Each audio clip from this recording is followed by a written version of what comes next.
Today's stories include EA sees big layoffs and cancels another Titanfall, Nintendo may have made another weird decision with Switch, and Lost Soul Aside has finally been delayed. We'll have all this and more because this is Kinda Funny Games Daily.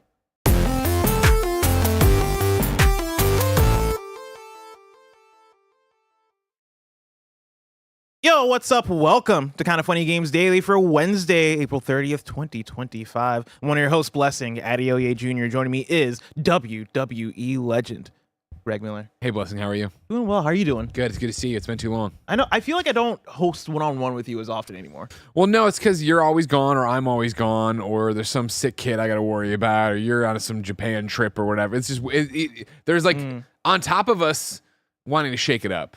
You know what I mean? Yeah. Share the Greg, share the Bless with these idiots out there. These troglodytes. You know what I mean? These I think it's just we've nincompoops. had like 2 weeks here of really shaking up schedules. I mean, I think it's that also the fact that we don't have PS I Love You anymore. Oh, sure. Yeah. So it's been there isn't, over like, a year now of yeah. like, we used to host together weekly. And Yeah. now like, not that I've lost the chemistry, but it does feel weird now being in the host seat with you. Come on. We can never lose this chemistry. What are you talking about right Look there? at this. Look That's at what this. it's all about. Greg, Good how to you see been? Good. How's the sick kid? Is he better? I mean, who knows? So I don't know if you know, the fire stations are now safe surrender sites where you can just drop off a kid, no questions asked. Or watch it. It's just for babies. It's like prom night baby thing. No, Ben's good. Ben's good. Yeah, he's better now. He did try to do that. Ben's very much an adult now. Now, did I? This 3-year-old is an adult. Yesterday, did I go too far and think he's an adult? Yes, I did. You're like, oh, you got to pay rent now. No, well, so yesterday, like, so Ben's been sick the past 2 days, just a head cold, nothing crazy. So we went and saw Thunderbolts Monday night. I told him, of course, I gotta go to work tonight, I'm gonna go see a movie, okay. We wake up, he slept in our bed because he's sick, right? So we wake up Tuesday morning, and he like rubs the sleep from his eyes, and he looks over and he goes, "How was the movie?"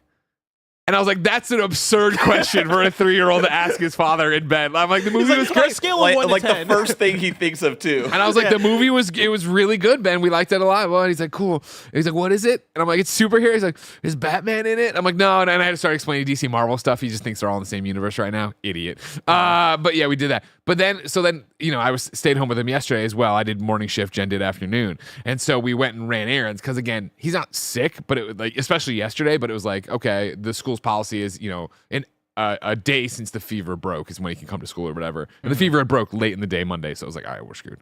And so we went out and like we're chilling out, and he was like, can I get a monster truck at Target? I'm like, well, are you gonna be good at Costco? He's like, yeah. And he was great at Costco. I'm like, all right, let's go get a monster. We're having a great time. We're chatting it up. He's telling me stories about his monster truck. I'm like, it's great. Wow. And so then we went and we were gonna pick up lunch on the way home, so we went in the restaurant. Nick the Greek, what up? And I was like, hey, order for Greg. Like, oh, it's not ready yet. I'm like, oh, no problem. So the only tables they had were high tops. And so I put him in the high top chair across from me, and we sat there like we're at Buffalo Wild Wings, just chatting about his cars and this. He's like, Dad, when I get home, I'm gonna hide him in my shirt. Mom won't see it coming. I'm like, that's a great prank, Ben. That's a really good one. I love Man, this. Ben one. has a lot to say. Oh, sounds dude, like. Ben talk. You guys, first off, you don't see him a lot, but No. when you do, there's always that. I'm in the office and Yeah. all the uncles and aunts is here, so it's like I'm quiet because I'm trying to get a vibe, and like even then when he does start talking, he's super excited. You know what I mean? Like, Yeah. kids are way different when they're just in their usual thing. But he's sitting there playing. I'm like, all right, cool. And the guy's like, oh, order for Greg. And I'm like, cool. I got up, hopped down, grabbed the bag. I turn around. Ben is on the ground, clearly stunned. Oh my God. And it was that he totally saw me hop down. He's like, oh, we're hopping down. He hopped down, and for him, it's like 4 stories. He went down and landed on his ass, and I looked at him, and he was, Oh my God. And I picked him back up. I'm like, did you hit your head? He's like, no, just my butt. I'm like, it was just scary. He's like, it was just scary. I'm like, yeah, I know. Sorry, I should have. That's you tricked me. That's You've amazing. been acting all day like you know what's Yeah. up. I forgot that you wouldn't know You're that like this talking chair. to him like he's Tim Geddes, Yeah. and you realize he's still Yeah. a child. That's Yeah, hilarious. exactly. God But damn. nah, today's back to school. He's good. He did try to pull the, like, are you ready? How you feeling? Great. My throat's a little sore, but like, I'm like, how much sore? He's like, just a little. I'm like, okay, cool. And he had a headache and all stuff, so he's fine. And he's not old enough to where he would lie about that yet. Where he's like, I don't want to go All to right, school. and I'm like, cool. You're gonna go preschool? Yeah, I'm good enough to go to preschool. Great. And then like we're like start packing. He's like, wait, am I not staying home with you guys? And like, no, you gotta go to preschool. My head hurts. I'm like, oh no, I there don't it buy is. that. I'm like, you remember the boy who cried wolf? And he's like, no. I'm like, well, I'll tell you the fucking story again. Here it is. And then you know what I mean. Oh my But then God. he was excited to go to school today, and he had a great time when he walked in. So That's precious. hopefully we get a fucking break because I'm tired and I need to work. Well, enough about Oblivion ain't playing itself. that. How much Oblivion have you played? What? I'm like 12 hours in now. Oh, nice. Yeah. I want to get into it. I've not started it yet. It's the thing where I'm looking at my PS5 dashboard, and I mentioned this like a million times on Embarrassment shows of riches. already. But like, yeah, it is an embarrassment of riches where I'm still in blueprints mode. Yeah. I was scared after the Yeah, spoiler yeah. cast that I was gonna like spoil it enough to where it's like, okay, well, I'm done with blueprints now because I know everything. And the spoiler cast is perfect to the extent of it didn't spoil too much, and it gave me enough like things to chase. Yeah. Where now I'm like, oh, I got to go back because Kevin told me about this thing, Hubert Yeah, told me yeah, about this yeah. thing, right? Jan told me about this thing. Yeah. And so now I'm hooked all the way into that, but I want to play Oblivion just for the sense of I've never touched that game. Yeah. But I played quite a bit of Skyrim. Yeah. And I'm getting the nostalgic feeling when I see it on my PS5 dashboard. Interesting. Yeah. I mean, are you gonna touch? Are you on the review this Friday? I forget. No. Okay. Well, you touch. It'll be interesting to see what you say about it. Yeah. When We'll you see. do. If I get I don't think time- it'll work for you. You don't think so? No. Why? I mean, because it's a Bethesda game and it's an old Bethesda game. Now, Yeah. are all Bethesda games old? That's something we'll talk about on the review. But it's like, I think the things that have turned you off about Starfield or whatever might turn you off here to a degree. But or like, whatever. was that true if I like Skyrim and if I love a Fallout? I don't know. And this is a big conversation I want to have on it because, my hypothesis has been that at some point people forgot who Bethesda was. And they have been that whole thing of like, well, Fallout 4, well, Starfield. And they get them like, oh, this is a Bethesda game. And they forget again that like what it is. So it's like, I love a Bethesda game. I'm having a great time with Oblivion. I don't think I'll roll credits on Oblivion, not because I don't enjoy it. I think I'm just going to play as much as I can for that review to talk about it and talk to Mike about it, who's like such an Oblivion kid. And then me being such a Bethesda person, Fallout 3 on. But I think it'll be that there's so many other things I need to play, want to play, and yada, yada, yada. Like, I've got the itch back to go to Claire. Get back to Expedition 33. I put 4 or 5 hours in, right? And then now I'm thinking I'm gonna go through. I got that ROG Ally. I've been playing it on. I was playing on Steam, the Steam version on ROG Ally. Now what I'm thinking is start over, start on Xbox, start on the giant screen, have it be beautiful, and then just do that because I did it the opposite way here. I like that. But then it's like Towerborn. When is that out? It's out. It's out. Towerborn is out. Yeah. We got the big crates of stuff yesterday that are out That makes there. sense. Yeah, you're right. I'll share the assets while you do your intro, and we can show them here or whatever. They're great stuff. And I went home and I was like, I should touch this too because it sounds cool. That I don't expect to stick with. Then I have the whole thing where I wanted to. My plan was on the trip to PAX in Montreal next week is that I was going to do start my Outer Worlds playthrough because we're going to re-review that at the end of the month to get ready for the Xbox Direct. And it's like that's great, but what if I get hooked on Expedition 33? But then it's like, well, what if I get when I get off Oblivion, I can just beat Expedition 33 in a week and beat it. I don't know. Wow. What a time. What a time to be a gamer. Let's talk about video game news, which isn't all happy because remember, this is Kind of Funny Games Daily. Each and every weekday, we run you through the nerdy news you need to know about live on YouTube, Twitch, and on podcast services around the globe.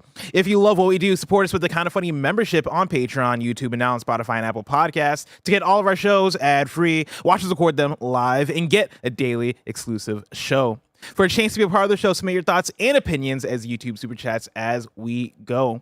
Housekeeping for you. We're an 11-person business all about live talk shows. So today, after KFGD, you're going to get the stream, which is Escape from Tarkov. And then after that, at 1:45 p.m. Pacific, is our Borderlands 4 State of Play live reaction, followed by our Gamescast breaking it all down. Are you excited for that, Greg? I am. Yeah, you know what I mean? Borderlands 4 doesn't have a lot to prove. That doesn't sound right. But I'm in that perfect place right now where my hype for it is even keel.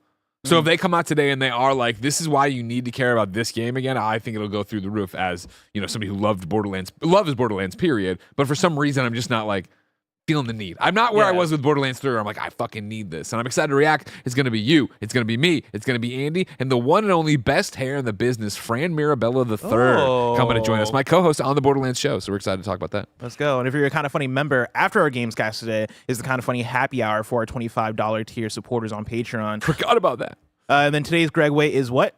I had a business call about PAX on the way in. I had a rehearsal for my Mafia panel, so I haven't recorded it. I have not. You were posting against the Greg Way. I haven't done my Greg Way yet, so it'll be in the afternoon here. Thank you to our Patreon producers, Anatoly Ost, Delaney Twining, Carl Jacobs, and Omega Buster. Today we're brought to you by Imperial and Aura Frames. But before you get to the bad news, Uh-huh. Can we look at the Towerborn screenshots I put in assets? So we got this gigantic crate of Towerborn stuff. Awesome. And then you open it up. Bam, there's all this. Ooh. These are 2 wearable blankets. They gave out platinum codes and Xbox Game Pass codes, which, by the way, we don't need because we got codes through press. I'll put them up on my Blue Sky after this or during ad break. Everybody go follow me on Blue Sky. And then if you want to go one more over, it had cups. It had this basically gamer, goodie box you can put in there. You can see it's branded, kind of funny, but you can put your drinks on it on your couch, basically your snacks in there, your phone in it. I was using the Game Over Greggy one branded last night on my couch. I like it a lot. Then a whole bunch of snacks and stuff. So shout out to this. Of course, awesome. They're pushing the couch co-op of it all. Nice. Yeah, I stole some of those chocolate pretzels. Good. Dude, I Good. love some chocolate pretzels. For now, let's begin with what is and forever will be the Roper Report. It's time for some news. We have 5 stories today. A baker's dozen. Starting with our number 1, a continuation from yesterday's news. Electronic Arts lays off hundreds and cancels a Titanfall game. This is Jason Schreier at Bloomberg. Electronic Arts is laying off hundreds of workers and canceling a Titanfall game that was in development at Respawn Entertainment subsidiary. Between 300 and 400 positions were eliminated, including around 100 at Respawn, according to a person familiar with the cuts. The company had about 13,700 employees at the end of March 2024. Quote, as part of our continued focus on our long-term strategic priorities, we've made select changes within our organization that more effectively aligns teams and allocates resources in service of driving future growth, Justin Higgs, a spokesman for EA, said in a statement. The canceled project, codenamed R7, was an extraction shooter set in the Titanfall universe, according to people familiar with its development. It was not close to being released. In a post on social media, Respawn said it, quote, made the decision to step away from 2 early-stage incubation projects and make some targeted team adjustments, end quote. The other project referenced in the statement was canceled earlier this year, the people said. Earlier this year, EA reduced its bookings estimate for the fiscal year following the miss of its latest soccer game, EA Sports FC 25. Who needs FIFA? The company also shrunk subsidiary BioWare following the release of Dragon Age: The Veilguard, which it said missed sales expectations by 50%. Greg Miller. Well, I'm sure Skate Free to Play is going to fix all this. I just hope we get Skate Free to Play. We'll get there. They'll try.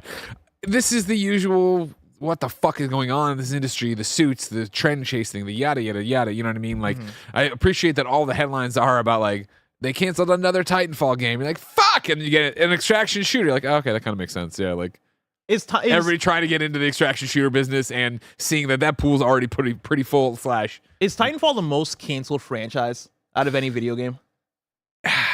It's a tough one to try to figure out because like it's all been internal. What do we know? Yeah. But I feel like we've gotten the Bear like alluded to it yesterday, right? Of like it feels like every year there's another report of they're making a Titanfall game and it sounds fucking awesome, or they're making a Titanfall game and it's 3 is coming out next year in 2026. Okay. Yeah. And then it gets canceled, and then it happens, and it's like a cycle of Titanfall's back, Titanfall's gone, Titanfall's back, Titanfall's gone. Yeah. I mean. Yeah, it might be. Somebody shouts out Star Wars in terms of most canceled stuff. Okay, I guess franchise, exactly. Sure, yeah. So it's like it's a loose term to throw around, but it is an interesting one of EA not believing in what Titanfall has been.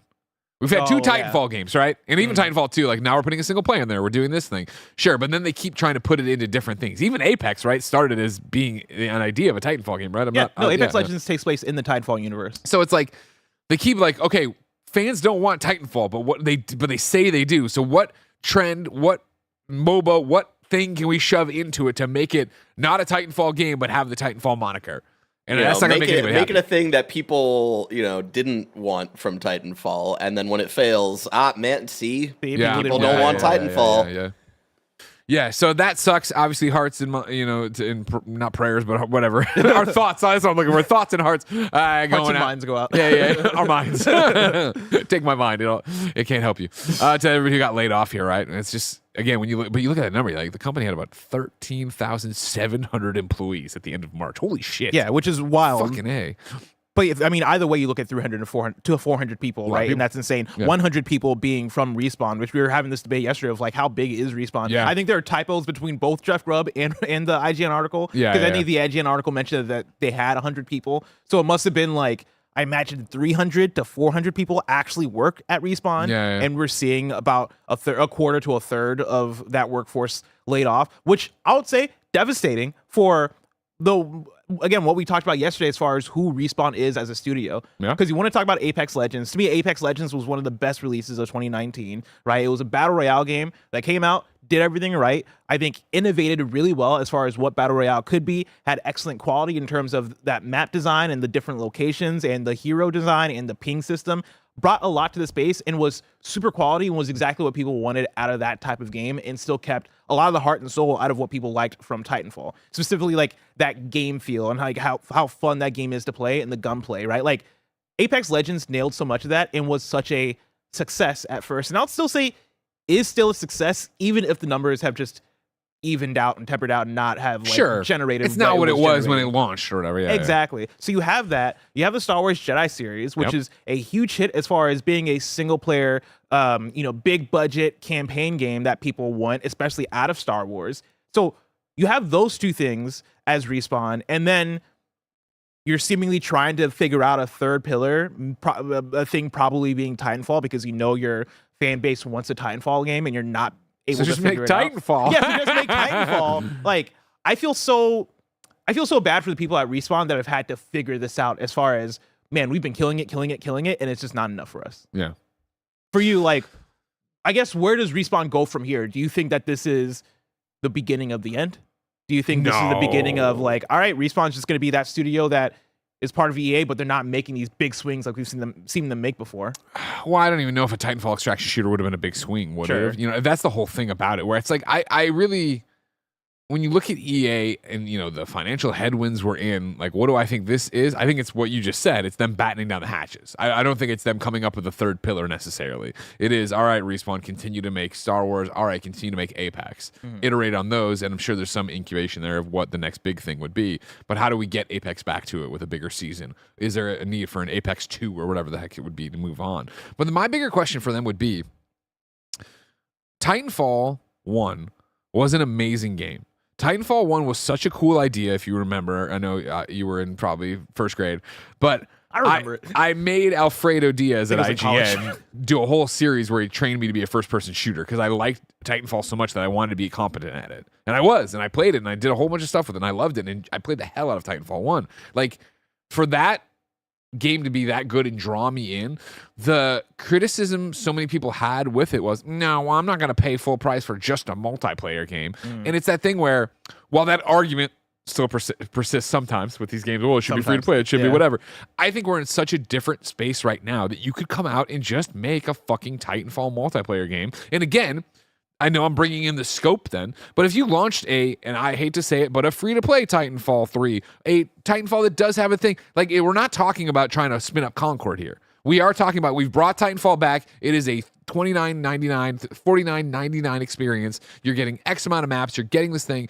and it's going to be multiplayer only, and you're going to go out there and have a great time, and it's going to be this twist on the gameplay. And I know I'm throwing out a lot of question marks as I'm talking about bullet points that would be on the back of the box, because I don't know. I'm not Respawn. I'm not the people who made this, right? But I think just making a Titanfall multiplayer game in 2025, I do think you might have missed the window.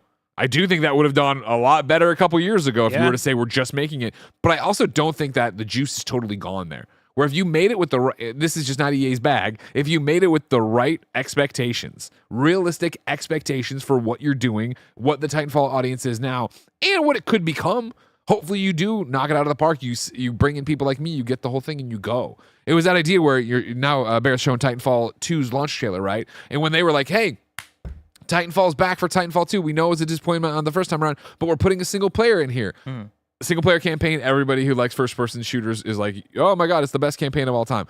I don't like campaigns in FPS. It's just not my thing. So that was actually not a turnoff to me, but an investment that I doubt did the returns EA wanted out of it. I doubt that putting that in there clearly didn't bring in enough people to make a Titanfall 3 to make a better, you know what I mean? Like, yeah, but I wonder how much of that is our just fucking scope. See, I would say how much of that is just Titanfall 2 in general, right? Like, is there and this is going to sound crazy to say, but is there a starvation for the Titanfall multiplayer game, right? Like, if you put out a Titanfall multiplayer game in 2025, are you just double dipping on something that Apex Legends already does, right? Like, for me, I look at it as, like, if you want to return to Titanfall, just make a Titanfall campaign. don't even do a multiplayer thing. Have Apex hold it down for multiplayer. Continue to nurture Apex or revamp Apex. I'm so fascinated. Did they ever put in the Titans in Apex? No. Okay. And I don't know why. Like that was the thing that I was speculating since 2019 of, oh, you're eventually going to put the Titans in here, right? I think you can still do that. I think that can be Apex 2.0. I was going to say, why not do Apex 2, right? Yeah, like Apex 2 : Titans, right? Apex 2 : Titanfall, like whatever you want to call it. I think that is a vision for the future of Apex because that is the infrastructure. Apex has the multiplayer. Apex has the battle pass. Apex has all those, like the audience, the built-in audience already. Like, I think that could be the avenue through which you revamp Apex. And if you want to bring back Titanfall, just make a traditional first-person shooter campaign. And like, it could be $40. Now, I know that probably sounds insane for EA and for a AAA campaign game to come out and be something that's less than $70. But I think that's the world we're in, though. That's the world we're in, and I think it's a win on all sides if you frame it and scope it the right way. Of hey, this is a 6 to 7 hour campaign of a first person shooter that we know people want. Let's make it and make it $50. Yeah, I don't know where you go from here with Titanfall. Again, as somebody who loved 1, I don't know. Like I don't think you need it necessarily. I don't know. I bet EA thinks they don't need it. How many L's are they taking with Battlefield all the time? In the Call of Duty race, not, in general, the quality of the game. It's a really tough one that I think it reminds me a lot of Mirror's Edge, where so many Mirror's Edge fans were like, we want another Mirror's Edge, and then Mirror's Edge 2 came out, and they're like, all right, well, that didn't do shit. Well, Battlefield is also another reason why I look at like a Titanfall multiplayer thing, and I'm like, it's an uphill battle. Yeah. Like the scales have tipped, things have changed. Like what was the thing for Shazam of like the powers have changed or whatever. Oh, the hierarchy of power has changed. Yes, the hierarchy of power has changed, right? In the first-person shooter sphere, where, yeah, like if you keep betting on Battlefield, which I get, that is your big FPS multiplayer franchise, and it feels like it has been an uphill battle for the better part of a decade and a half. I understand why you look at Titanfall and struggle to figure out like what you want to do with it, especially if you're coming off of Titanfall 2, and that isn't still like an online, ongoing service thing, but you have Apex. Yeah. So you have something there. I think it is about not being greedy and figuring out like how to nurture that and continue to build that into something that like gets those numbers that you want. We got a lot of super chats on this topic. Super chats. AK.98, the homie, writes in and says, EA's unwillingness to take responsibility for their corporate failure and instead baking their loss into the value of the IP is classic game dev BS. Yeah, I can see that. Flying Penguins writes in and says Titanfall 2 was murdered by Battlefield that year. That was another thing, is that like Battlefield and Call of Duty. Yeah, well, like was it was that in between both of them. It was like yes, Battlefield right. and Call of Duty were coming out, I think 2 to 3 weeks in between each other, maybe a month, and Titanfall 2 was right in the middle of both of them. It was like, not only was it idiotic for EA to have like to release 2 multiplayer shooter games within a month of each other, but then to do it right before Call of Duty launch, like I think that's really what didn't bring people in. Everybody else was distracted by the 2 juggernauts that year. Yeah. Less so because there was a single player campaign or whatever. Because the multiplayer stuff was still fucking awesome in Titanfall 2. Yeah, but if somebody else went through the chat, I'm sorry, it's gone now. They're saying nobody played Titanfall 2 and I was there, and that was a similar thing for me. As a Titanfall 1 fan, I did the campaign and then I jumped into the multiplayer, and the multiplayer felt the same, and there wasn't that energy. Now, that's me, personally. Why is there no energy there? No, Titanfall. The Titanfall. There's no multiplayer because the shooter fans are off playing those things. So it's like this whole cyclical thing going on. Yeah, I would. I made up a word that don't worry about it. And I don't know, cyclical? But I said cyclical. You understood it, and it sounded enough like what you wanted that your brain tricked you. I would be fascinated of the numbers of people who came to Titanfall 2 for the single player campaign. Because I'm one of those people where I didn't play Titanfall 1 because I just didn't have the interest in Titanfall 1. But when Titanfall 2 came out, I saw so many people online talk about it having one of the best FPS campaigns ever. Yeah. And then I played it. I forget if I bought it or if it was on Game Pass or whatever, but I think I bought it. I played it to play the campaign, and I played the campaign and loved it. And I might have played the multiplayer thing once just to see what it was, and I wasn't into it. I just bounced out. Yeah. I think there's probably a good amount of people. Yeah, for sure. We got another one from Yelsing who writes in and says, Respawn has to be one of the most respected studios in the industry, and EA squanders them at every turn. I'm so glad you guys don't have stakeholders. I guess yet EA's been talking to me. I mean, listen, do you want higher ups coming down at us being like, you got to make all of our content PG-13? Yo, hey, you made a prom night baby joke at the beginning of the show. Not chill. Brand. What is it? Brand safety. Brand safety. It's not safe for the brand, Greg. You know? Yeah. What is the Sponsors don't brand? like It's that. kind of funny. It's you, but it's not safe for that. Yeah, sure, fair enough. Who's the? Oh, why can't I remember the EA CEO right now? I can picture his face. His name Andrew. I don't know why. Yeah. No, it is Andrew Wilson. No. Andrew. He's always wearing that blue collared shirt. Chad, help me out. I'm gonna write in Andrew Wilson. Is I don't know what. It was Andrew Wilson? Oh, I nailed that shit. Nailed it, crushed it. Yeah, there he is. Okay. Yeah, that guy. Thank you. Wait, he's the CEO. Imagine I've Andrew seen Wilson it. having to sit me down and be like, I can't make prom night baby jokes. We gotta figure this out, Greg. Yeah, you can't keep doing this. Also, I've been looking through. There's a disturbing amount of 9/11 references. Talking about the EA of it all, right? Because I think this is, as much as this is a Respawn story, because this is very much affecting course. Respawn as a studio. I think there's the big EA element as far as what the fuck is going on here. When we talk about them saying that Dragon Age: The Veilguard underperformed by 50%, when you talk about EA FC 25 somehow underperforming, Yeah. when you talk about the grand scope of EA, where do you think EA as a company is at now and where they're going in the future? Wow. Well, that's a great question. I think when you look at a number of 13,700 employees, that's too many employees. I think that's too many. And I think as we have had a video game boom for so long, and now we are in that wane where we are, as Matt Piscatella pointed out, we are a mature market now, and tariffs and this and an unpredictable stock market, all these different things that are going on outside of gaming but are affecting gaming and deciding how much money there is to spend, how much energy people are going into, how many people are playing the old games versus they're not buying new games. I think as every publisher and developer, but every publisher for this conversation grapples with that, I think when you look at a company that has 13,700 employees, that's a bigger problem to grapple with. And that's why you see stuff like 300 to 400 positions be eliminated like that. Because it is, shit, we got to keep the shareholder value up and we got to figure this out. We got to be profitable. And it reminds me so much of the one company. I'm blanking. No, it was God damn it. Game company? Game studio? Who was the game company that was like, we got to double down on the pillars? And they made like 3 franchises. I want to say, you want Embracer? How we yes, gotta thank you, exploit Embracer. Lord I of the wanted to say Rings? Saudi Arabia, which of course, I was like, I'm like, that's not them. It's Embracer. Yeah, of course. Yeah. Lars Wingfer, who's like, we got Crystal Dynamics. We're gonna exploit the IP. Yeah, we're gonna exploit Lord of the Rings. Exactly, and Which Tomb is Raider. still an insane thing. And so it's like, that's how I think, even though we give them so much shit for saying that, and of course, fucking over the industry by buying and closing so many people and having bad ideas, I think everybody internally is doing that. Where I think it is EA being like, cool, we are a Mass Effect, Star Wars, they're doing, obviously, developer by developer. Oh, I see, yeah. You know what I mean? So, we're going to be like, BioWare, your Mass Effect. All right, Respawn your Star Wars. In Apex, make Apex make money again. Yeah. Like that. I think that's what you're going to see from all these different people. And the same thing, I can't speak. Are we not going to see another Dead Space remake? You know what I mean? Because I guess No. that's where I come in with this question of, when we talk about EA historically typically looked at as, that's a money grubby, evil the most evil corporation. corporation. But I stand by, I think somewhere around the late 2010s up until recently, they've made a good turn as far as, y'all are actually putting out stuff that is worthwhile on the non-sports side. You know what I mean? Like, we are getting, I count Apex Legends in that, right? Apex Legends was such a fucking good quality ass battle royale game. You have the Star Wars games, right? You have the Dead Spaces of the world, and Hazelight.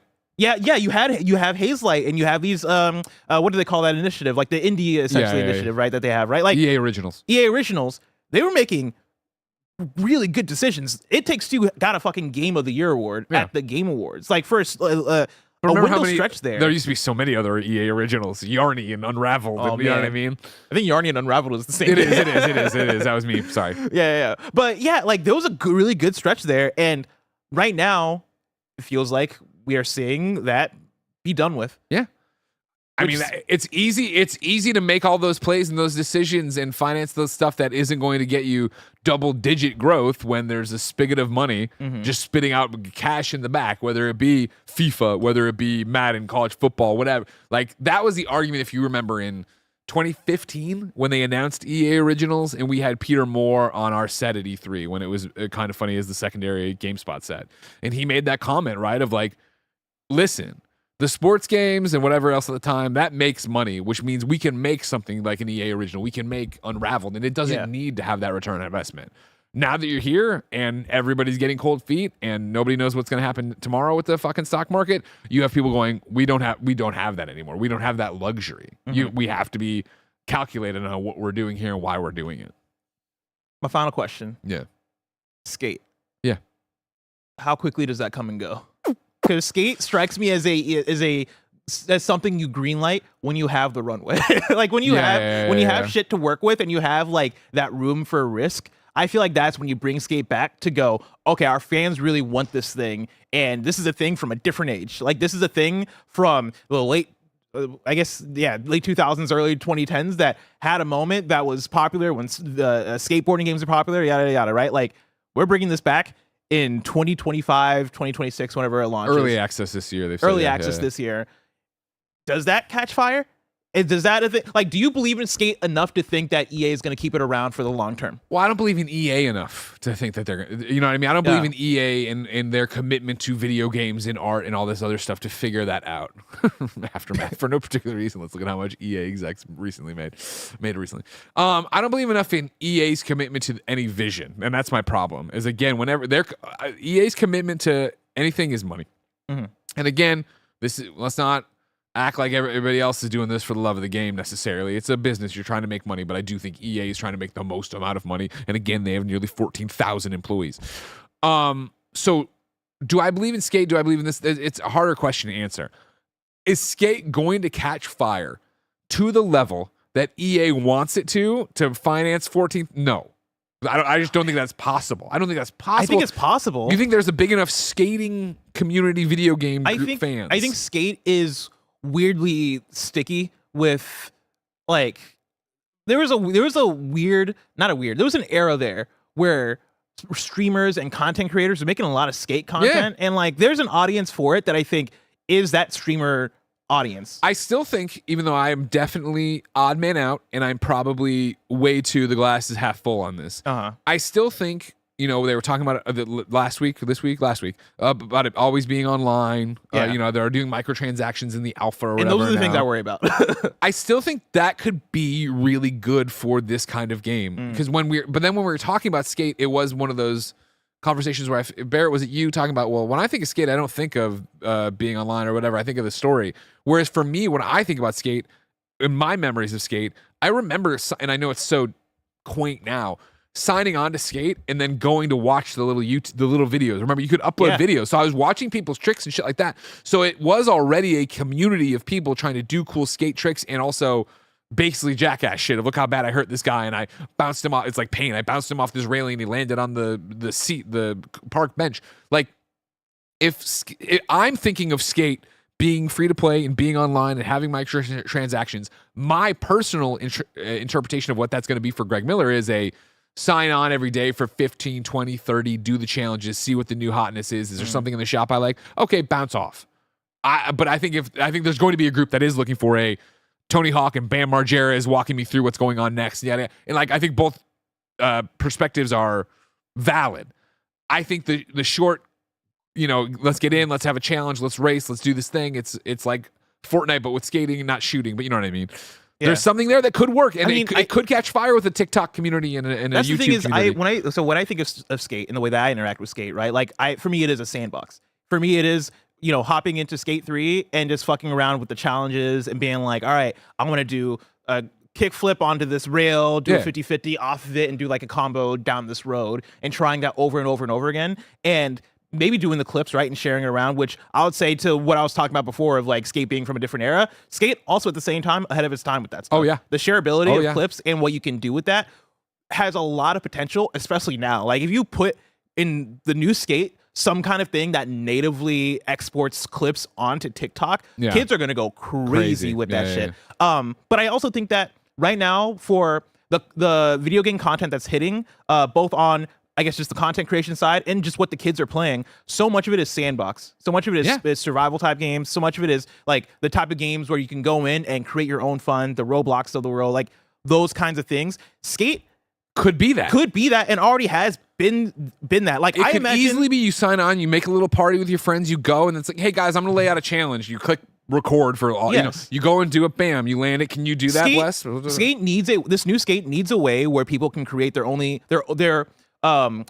only up challenge. Where I go in and I make a level and I make it my own only up, and people do that and it goes viral and people share that around. Like, it needs to be that kind of game, and I think EA would probably bet on that side of it for the success. Like, is it going to have a campaign? Maybe, sure. Like, sure, you can have that stuff and that's going to make people happy. But I think that is. But you where look the at money this, is. and that's not what this is. This is a million skaters dropping in, doing the only up challenges. Exactly. Right? Yeah. Like, I think that is what you bet on, and fingers crossed that it works, because I think that is fun. That does capture the spirit of skate, and also I do think that could lead to success. 100%, and I hope it does. And somebody went by in the chat earlier already, but it's basically writing out my thought, right? Of like, there clearly is an audience for skate. You see in this video a million times the little replies pop up. You know, when I hosted EA Play before Austin Creed, aka Xavier Woods, killed it. Like, I would always make a joke about it because there are so many of us that love skate and when demand skate and all about skate, right? But it was that idea of, is that going to be an audience that's big enough for EA? You know, you really sit there and you hope for skate and for the developers and for a franchise we love that this is going to be a college football like moment where they starved us of college football for so many years that when it came out last year, best-selling game, right? Everybody's insane. Everybody's happy to be back. I hope skate is like that, where it is servers are crashing when they finally open it up, and it's just so many people are trying to get in. But the idea of getting in there and like, I know every game I play, right? I'm trying to be like fucking. I just want the perfect looking character for me. I'm getting in there and I'm buying whatever, with real money or not, but the Superman tie-in shirt or the goofy ass skate shirt, and I'm trying to make it look like me. And then I am out there doing tricks with you for half an hour before I go back and play Oblivion. Yeah, that sounds awesome. Kind of funny stream. We're just hanging out. Yeah, exactly. Yeah. Are we making a skate crew? Are we having skate rooms? Are we doing skate meetups? Like, that could all be awesome. Really quick, I think the conversation you're thinking about earlier, Greg, was when we were talking about it being always online and all that stuff. Yeah. And you talking about the idea of like coming in and doing like dailies and stuff and that being enticing. And my trepidation is like wanting to come back with a new skate, wanting to come back to it years down the line, and if this game doesn't do what it needs after like a couple of years, am I going to be able to do that, right? And so, yeah. But I definitely get where you guys are thinking about it. We're going to move on to story number 2. But before we do, I want to tell you about patreon.com/kindafunny and youtube.com/kindafunnygames, where you can get the Kinda Funny membership, which allows you to get shows ad-free. And speaking of ads, let us tell you about our sponsors. This episode is brought to you by Imperial. We have told you all how important it is to developers that you wish list the games you're interested in. So, if this sounds cool to you, make sure you wish list it. I can't tell you how much it helps. Imperial is a complex, feature-rich action RPG where you'll be sent to a planet in a far-off corner of the galaxy to explore an enormous, imposing monolith. As an elite mercenary, you'll join the expedition tasked with unearthing the secrets of the monolith and face off against the deadly automatons within. In Imperial, you'll explore 4 vastly different quadrants of the monolith, accessible only by using mysterious artifacts known as cartograms. Each cartogram affects which enemies, boss fights, and loot will appear when you enter the monolith, so no 2 excursions will be the same. Find even more cartograms to explore by looting defeated enemies or buy them from other players online at the trading post. You'll need to make sure you have the right gear to take on the harder cartograms. Build your mercenary, choose your gear, master your abilities,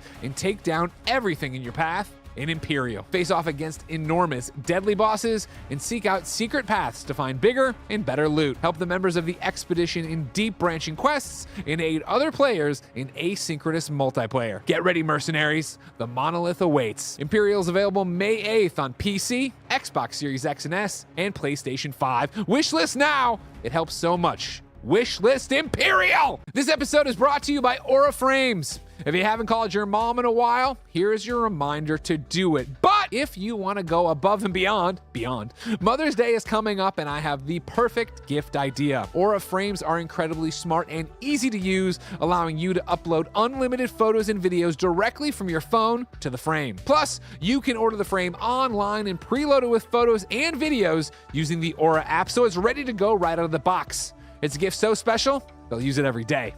Me, Kevin, and a ton of people at Kinda Funny are obsessed with our Aura frames. It takes about 2 minutes to set up the frame using the Aura app. Aura frames were named the best digital photo frame by Wirecutter and featured in 495 gift guides last year. I counted. Aura has a great deal for Mother's Day. For a limited time, listeners can save on the perfect gift by visiting auraframes.com to get $35 off plus free shipping on the best-selling Carver matte frame. That's auraframes.com, promo code Kinda Funny. Support the show by mentioning us at checkout. Terms and conditions apply. And we're back. And We're Greg, back. You just unboxed. Well, the I went to go get the Towerborn codes to give away on my Blue Sky, which I still will do because I got that or whatever. But then out there were boxes for you, me, and Mike. Oh. And I opened mine real quick because I said, what is this thing, all right? And so here's the message that it is. I haven't opened it. Do you know that you can read this? I've looked On through. air. I see nothing about embargoes. Okay. Do you see anything about there? No, I don't see anything. Yeah, right? I mean, like, come on. There's nothing in there. I mean, this is what I feel like we signed up for this a long time ago. You must have, right? I mean, I don't know what this is. Hold on. Let me do this. Xbox. Also, during the break, it came up of I forget the question. Somebody wrote in with the question of, do you think Greg could beat up Bless if Blessing didn't have any arms or legs, which was hilarious, but also reminded me of the 100 men versus one gorilla conversation. And I do want to apologize for my takes on that episode of Kinda Funny podcast that went up this week, because I saw a picture yesterday of 100 men, 100 people, I should say. A gorilla is fucking killing all of them. There's been so much discussion about this across all of our different things where it's just like, I was listening to one person that's like, you're not giving this gorilla enough credit. Like, when are these people going to realize they got to kill it? No, it's like not even that the commitment. It's not that I wasn't giving the gorilla enough credit. I think I was giving too much credit to how many people 100 people is. This looks like a small church service of people. 100 people is like, that's not even a Tim Geddes wedding. Like, that's not enough people to take out a gorilla. If we increase this to 500, I think that would have been more accurate to what I was thinking in my brain. But yeah, 100 people aren't taking out a gorilla. I apologize, guys. I can't find anything about this being embargoed, so I'm going to read it. I'll read but it. more importantly, so something we were talking about that was embargoed before the show. The Like, gorilla? see, this is what I'm talking about. Like, there's like, why? I mean, Why do the other thing? You know what I mean? Now, granted, it's because of us. We do our content a certain way. It's whatever. Anyways, this is a message that we got in these things. Thank you for continuing to join us on this journey, whether on console, PC, or cloud with Xbox or cloud, period. With Xbox, players have the power to choose how and where they play. Our This Is an Xbox campaign represents this promise. We're celebrating yet another device that is also now an Xbox, LG Smart TVs. Yes, feel free to open yours up. In honor of this, we wanted to gift you with this custom This Is an Xbox controller. The design features a black translucent top case that also has our bold This Is an Xbox message. Oh shit, that's hot. that's hot. And Xbox repeated across the entire surface for a unique textural effect. Through the translucent case, you'll be able to see pop-up controller's internal silver mid-frame. On the back, you'll find This Is an Xbox once again on the battery door. You can try out Xbox on LG Smart TVs with just an Xbox Game Pass Ultimate subscription and your favorite Bluetooth, like this one. You can also enjoy hundreds of games and other devices at xbox.com/play. Love Xbox. This is awesome. Thank you, Xbox. I love this. We'll talk about this in, in Yeah, a right? myriad of places, including that Oblivion review this week. But it's happening. As I always warned you, I'm becoming an Xbox person Wow. because of this ROG Ally. Where I'm just like, I'll restart this. Oh, Blueprints on both. Yeah, delete the Steam version. I'll get the Windows version. Wow. All because of this ROG Ally. And then I'm like, I'll play them on the thing. I'll do the thing. Wow. This is a dangerous episode to have, right? But we got to have an episode about, are we abandoning our PlayStations? Because I have been playing on PC so much in the last year. And to the point where now I am requesting AAA third-party games on PC. Wow. Yeah. That's a bridge too far. And No. I got Clear Obscure on PC. Yeah. And I paused for a second because I was like, can I talk about that? Yes, I can. I've been playing Clear Obscure on PC. And like the idea that I'll play a game like that on PC and not on my console. It's like, it's different. It's just, Razer just announced that Razer Blade 16, the 16-inch version of that Razer laptop I was running around with or whatever. I was like, damn. And I looked at it, I'm like, $3,000. It's like, I'll stick in this Xbox way where I can play it on the Xbox Series X or take it on the road with the ROG Ally. It's just my Steam Deck just changes everything. Now, the thing that sucks about Clear Obscure is that it actually doesn't run that well on Steam Deck. Did you give it to Andy yet? No, do I need to give it to Andy? When I got it and they were like, listen, hear your if you did PR for Expedition 33, don't listen. They're like, here's your code for Expedition 33. Don't review it on a Steam Deck. Yeah. Like we haven't patched it yet. You're pre-release. I was like, yeah, sure, no problem. Installed the Steam Deck and I handed it to Andy and I was like, Andy, make this run for me. And he came back and it runs fine. It's not, it doesn't look like it does. And I think that again, that's one of my problems of like, I want to restart an Xbox in glorious 4K giant TV. Yeah. And then life voted rather than what I started by life voting. Yeah. This a great Steam Deck controller. has changed my life, dude. I was doing laundry. Not the ROG. yesterday. You're not playing the ROG? No, I just like my library is on Steam for the most part, which I know ROG has Steam, That's but why, I mean, like, it's just the immediacy, fucking thing. just the immediacy of booting it up and the Steam OS just being there and like not even figure it out. Yeah. Maybe I'll figure out a way to just have that happen on my ROG Ally, but Hey, I'm not just trying to used get you. it. Do whatever you But want. like, man, I was doing my laundry. I don't have in-unit washer and dryer, so I'm Yeah. like at the laundromat, and I'm like, I put my clothes in. I just sit in my car. I'm just doing a run of blueprints, and I'm just like, this Why'd is. you sit in your car? Why'd you sit in the laundromat? Or do they not have seats? I'm sure they did, but I like my privacy. I don't want to be Just out. ripping farts. Yeah. Playing blueprints. Well, my windows are down. Spilling It's great. slushies everywhere. Just like playing blueprints is fucking awesome. Story number 2. Switch's new virtual game card system stops the same game being played online on 2 Switch consoles. Oh, this is no. Chris Scullion at Video Games Chronicle. The latest update to Switch has reportedly removed the ability for 2 accounts to play a single purchased digital game on 2 different consoles at the same damn time online. It didn't say damn, but I put that in there. Today, Nintendo released firmware 20.0.0 for Switch consoles, a significant update that adds new features in preparation for the impending Switch 2 launch. One of the main changes in this new firmware is that digital games are now referred to as virtual game cards and essentially act like digital cartridges.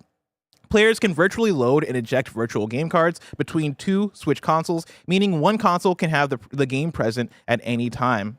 However, players are now reporting that this new system prevents 2 users with their own Switch consoles from playing the same digital game online at the same damn time, something that was possible before. In the past, Switch games bought using a main player's primary console could be played by any other account signed in on that console, including online. The main player could then sign into a secondary console and install the game there too. The idea was that the idea was that if the main player signed into the secondary console and another family member used their own account on the primary console, both could play the main player's purchased digital game online at the same damn time. The change to virtual game cards no longer makes this possible because there are no longer primary or secondary consoles. Now, digital games are treated like physical cartridges, meaning they can technically only be active on one system at a time. Since the virtual game card system only launched a matter of hours ago at the time of writing, there are still checks ongoing to see how every permutation of the new system works. For now, however, it appears that in order for 2 family members to, for example, play Mario Kart 8 Deluxe online together on 2 separate Switch consoles, they'll need to buy a second copy of the game. They made this clear as day. I sent this to Barrett.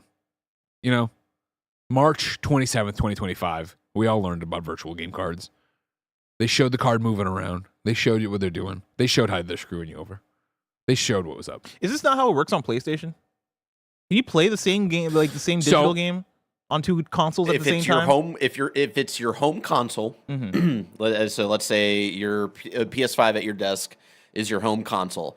If I logged in to your home console and there was a game you owned that was downloaded that I didn't own, I could play that copy of your game At the same time as I'm playing it elsewhere? 100%. Yes. Oh. That's how it somewhere else. That's how Jen and I did Diablo for quite a while, where before I had a code for her, she would log into my home unit where, if you're not familiar, you go into your settings of your PlayStation 5, you say, this is my designated home unit. Same thing you do with Xbox, right? Yeah. Where then she would log in as herself on that unit. She would play on hers and I would play on my secondary one. Of course, the rub being here, if you're not familiar, is that a home unit, if the internet went off, you could just play the games you've downloaded there, no problem forever.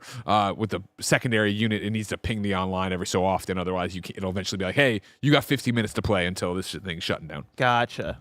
I didn't even know that. Yeah. Well, it's like, again, It's such a specific this use is the case. permutations, right? And this is one of those things that we always run into of like with the amount of like when I'm trying to review a game and it's not even out yet, but it's like you're doing this, and then it's like, okay, I turn on the Xbox, but it's happened with Hellblade a few times where it was like, oh, well, your Xbox is still uploading the save. I'm like, why is it taking so long to upload the save from work when I'm already here? Like, blah, blah, blah. Like, usually everything works flawlessly, but the way we all have to break everything because of how we run around with games and systems is different, let alone for this, where it's back to, if you're going to talk about now trying to play with a family, right? How do you do this? And so there's fixes. I mean, like, we're using, this is happening today. It's all live. We got it. But like, when they're talking about Switch 2 stuff with the new Mario Kart world, right? You can share that game. So theoretically, you could all play that way. You wouldn't need it. I'm sure there's going to be limitations on modes and things like that. But for specifically like this, you're jumping around like that. But this was the move of moving over to this card thing. You lock all your cards in there. Yeah, you're gonna have a bad time. I got 2 opinions on this. Sure.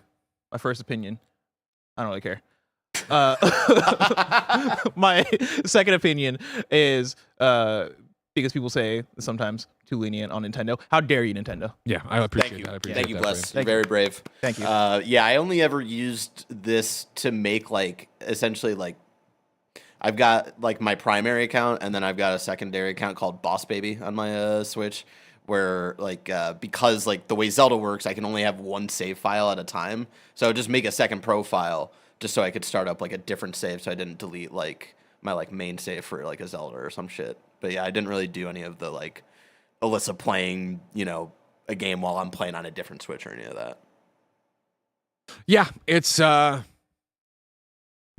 interesting one, and we're talking about use cases that I think I'm about to venture into that I haven't worried about before, right? Where we're about to be, where Ben's going to want to play all this stuff, and I'm not going to know any different because I'd be interested to hear from parents who are, but also I don't know. So the way it was working before would be like you're playing a game offline, or no, they say that both of them can play online, right? Yeah. Okay. It sucks. It's what it's going to be as everybody wrestles with digital ownership and what that actually means. Yeah. It means nothing. Exactly. Nothing. Yeah. It's not even ownership. You're renting a license Yeah. to touch the game. Yeah. To fucking smell the game. You're renting a license to do it. You're not wrong. Story number 3. Lost Soul Aside has been delayed again. I'm not going to read the full news story, but it has been pushed officially from May 30th all the way to August 29th. Whoa! Thank God. Because it was originally coming out the same day as Elden Ring. This came through. I was like, I don't even know what this fucking game is. You definitely do. Lost Soul Aside, it's the game that kind of looks like a Final Fantasy, but also kind of looks like it was made by Platinum. It's part of the PlayStation, I believe, China Hero project of games. It kind of feels like it could be this year's Stellar Blade, but also the development started originally by one guy, so it has a whole story behind it. Okay. Barrett, if you can go to like where the action is, it kind of looks like Final Fantasy 13 versus. Did I miss this? Was this a direct or SGF or something? This was State of Play. Right. Whatever the last big State of Play was. DICE. When I was at DICE, February. Oh, you weren't here for it. Yeah, that's why. Well, I watched it there, but I must have just glossed over. I mean, it's also been around for Jeff Keighley. You know how it is. It's been around for years and years and years. But also, like, it doesn't strike me as a Greg Miller game. No, not at all. Yeah, so that makes sense. But yeah, I'm glad they delayed it. I hope when it comes out, it's fantastic because it looks really cool, and I need it to be cool. Story number 4. Gearbox boss denies Borderlands 4 date change is due to GTA 6 or, quote, any game. This is Andy Robinson at Video Games Chronicle. Gearbox boss Randy Pitchford has denied Borderlands 4's rescheduled release date is influenced by other games amid GTA 6 speculation. On Tuesday, Gearbox announced it has shifted Borderlands 4's release date forward by several weeks. This sparked speculation that it could have been influenced by Rockstar's release plans for GTA 6, which is also owned by Take-Two. Quote, Borderlands 4 shipping early is 100% the result of confidence in the game and development trajectory backed by actual tasks and bug find/fix rates, Pitchford wrote on Twitter. Quote, our decision is literally 0% about any other product's actual or theoretical launch date, end quote. Previously, Take-Two has indicated that it will not release GTA and Borderlands near each other. What was the original release date again for Borderlands? It was like 2 weeks later. Yeah. So it would have been right around Marathon the time? same day as Marathon. Yeah. Ghost of Yote. Yote. The Instagram post that Randy put up that has since been deleted before I think this got like officially announced of this moving the game up. He said we had to move the game up. by 2 weeks, and then that got deleted. So that's an interesting wording here. And also the fact that it's Randy Pitchford saying this, just like, I don't believe anything. How dare that you man not believe says. Randy Pitchford? Okay, yesterday you went on a whole diatribe about how you're his number one hater, bless. The man is a paragon. I don't believe any magician, so, you know. You know what? That's fair. That's fair. Listen, Now you see me, now you Their don't. entire career is about tricking you. and Randy Pitchford's been doing that for a while. Greg, Remember when Randy Pitchford got in a fight with Game Informer? Why I can't would you believe you fuck fucked me me like on this. this? Why would you fuck me like this? man, Greg, Borderlands 4. That comes out. I don't hold it back. All right, I'm not gonna go on another rant about Randy Pitchford. How we all act like it's normal that he's just here. You're so right. we all decided to sweep it under. I've never seen a combined sweep this under the rug like 2018. You know what I mean? The man had porn on a USB and left it in the medieval times, and it also had sensitive information about the game project on there. The man's there were accusations from other people. He's had lawsuits.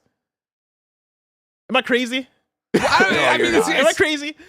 no, you're not crazy. Okay. What do you mean? I just don't think it was like anybody swept anything under the rug. I guess That's all. Every time he fucking gets mentioned, someone mentions a USB. But I feel like it's always me that has to mention it. Yeah, like that's someone always mentioning the USB It's is always blessing. me. There is a bit Why of like, is even Nintendo Directs? yeah, he like other companies just like kind of being like, yeah, Randy being our thing. It's Remember, very his weird. podcast explanation made complete sense. Sure, yes, he's into magic. The girl squirting was doing magic. I get it. Oh, hold on. I'm sorry. Our owner, Andrew Wilson, just walked in. What was that? Oh, I shouldn't talk about squirting. My bad. Ooh, sorry. Okay. Yeah, it's not safe for the brand. Yeah, and chat's like, whoa. Chat, go read the articles about what happened in 2018. All right, so chat's the one sweeping it under the rug. Yeah, They didn't want to chat. hear about it. Wow, Brand can't believe safety. you're complicit, chat. I think he literally I think he was like, "That's a magic trick." Wasn't it like that was? He's like, "That's Yeah. magic. That woman was- is performing magic." he had the barely legal girl on the. And this is a quote. And that was like the title. It was like it's barely legal 18 or whatever. Because they originally came after him because I think the person that was filing a thing against him accused it of being underage. And then yeah, Randy they framed it. Yeah, yeah, and Randy wasn't was, it like the voice of Claptrap that did this? yes, Yeah, okay. yeah, and Randy was like, no, it was barely legal. Yeah, which is not a great defense, but also I guess it is a defense. But yes, Listen, we bring you the news. This was the news. this was the everybody. news. And he was, he said that he had that on the USB along with the sensitive information about the game because Different folders. Not because it was like, he was horny about it. It was because she was Magic. squirting in the porn, Yeah. and he was fascinated in the magic of it Yeah. because he's a magician. research. Greg, Borderlands 4 is getting a thing later today, and it's gonna be big. But if I wanted something smaller, say the tiniest news I need to know about, where would I go? You can go to our last story of the Wii News channel where we cover all the small news items you need to know about. Story number 5. Wii News. Hiroshi Kawaguchi, the composer of Outrun and other classic Sega titles, is retiring from Sega this week after 41 years. Happy retirement. PlayStation Plus Essential Games for May 2025 have been announced. You're getting Balatro, Warhammer 40k Bolt Gun, and Ark Survival Ascended. A very Good good job month. with the Balatro. Sea of Stars free DLC Throes of the Watchmaker launches May 20th on all systems. Woo!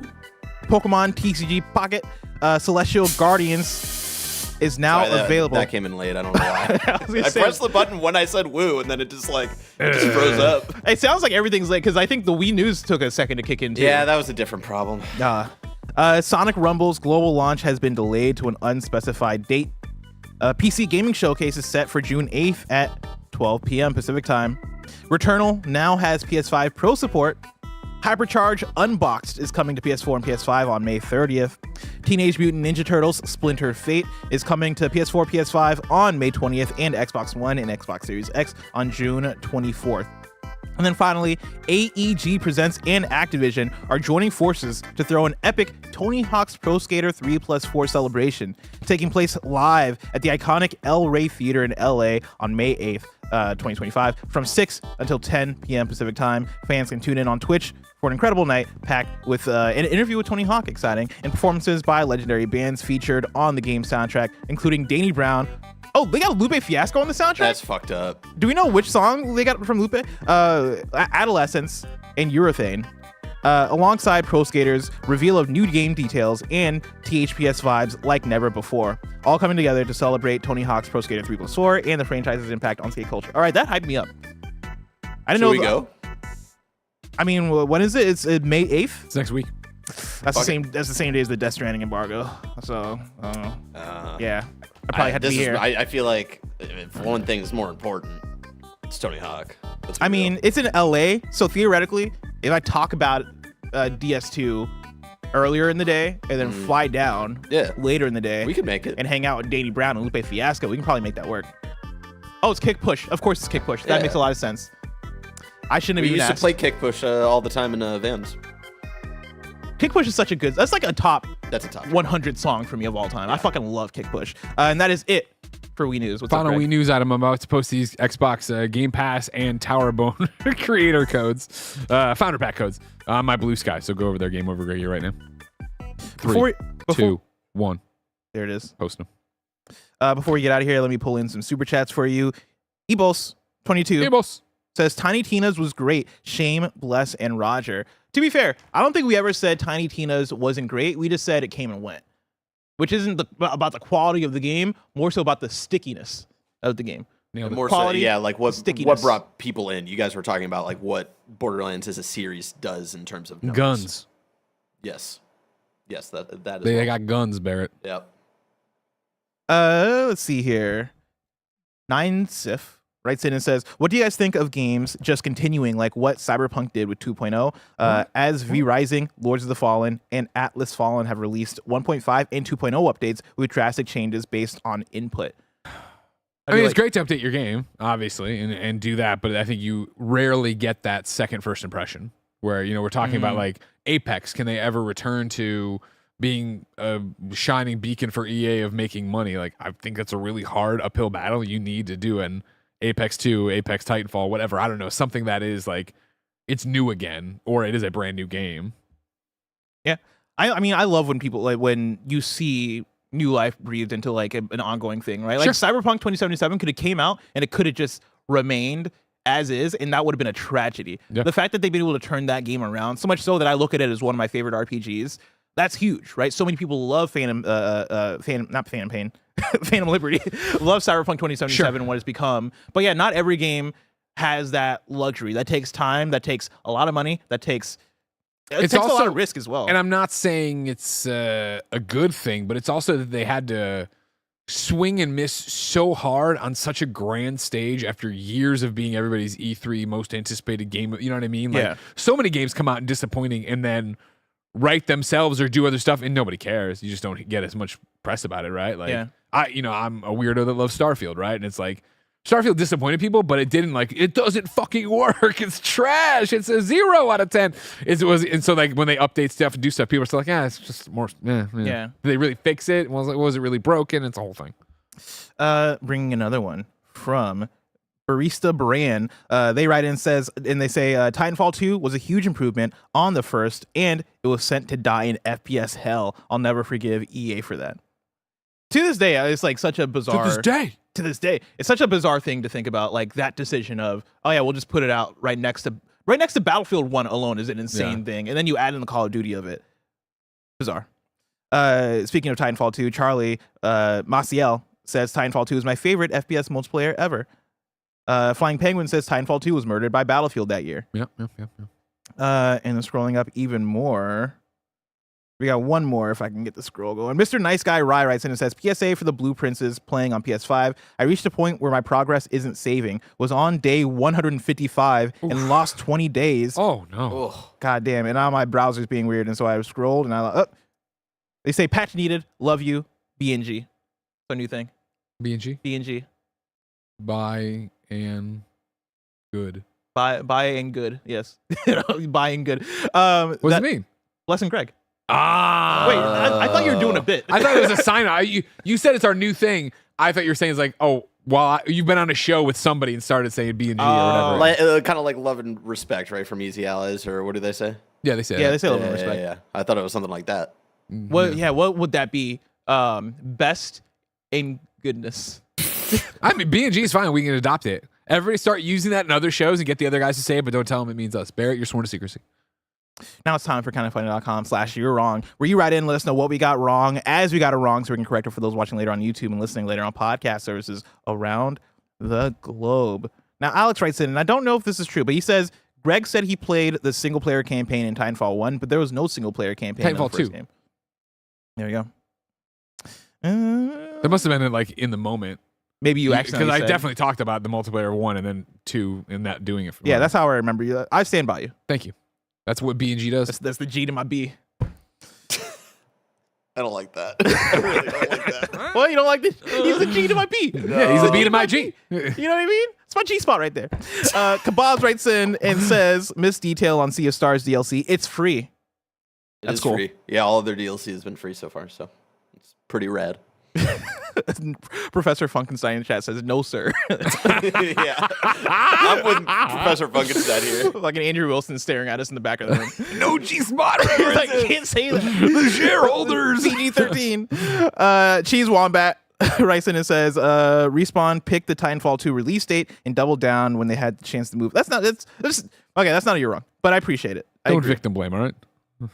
And that is it. Oh, wait, I see. Oh, I see what they're saying. But also, we got another one from 8-Bit Louise that says, missed Wii news. Hi, Bless. Looter Shooter Arc Raiders has an open tech test from April 30th, that's today, to May 4th. You can sign up on arcraiders.com.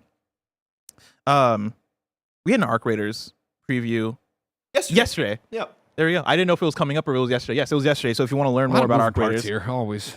go check out that Gamescast.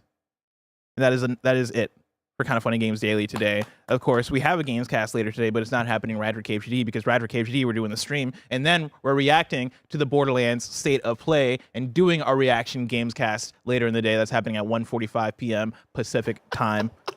CT Wigs is in the chat. B&G stands for Bust and Goon. I like it. I like it. Did you hear? You probably didn't because it was Langley M. Dooley says, behold and G-spot in the house. Behold, that's G-spot.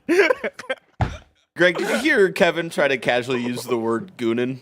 No, it's, that. I missed that one. Yeah, he sadly. said that he actually, you know what? Let's make Andrew Wilson happy and not do that. Let's not dive into it anymore, all right? Of course, this has been Kind of Funny Games Daily. Each and every weekday, we run you through the nerdy news you need to know about live on YouTube, Twitch, and on podcast services around the globe. If you love what we do, support us with the Kind of Funny membership on Patreon or YouTube to get all of our shows ad-free, watch us record them live, and get a daily exclusive show. I've been B-Hole. That's been G-Spot. Until next time, Game Daily. B&G. B&G.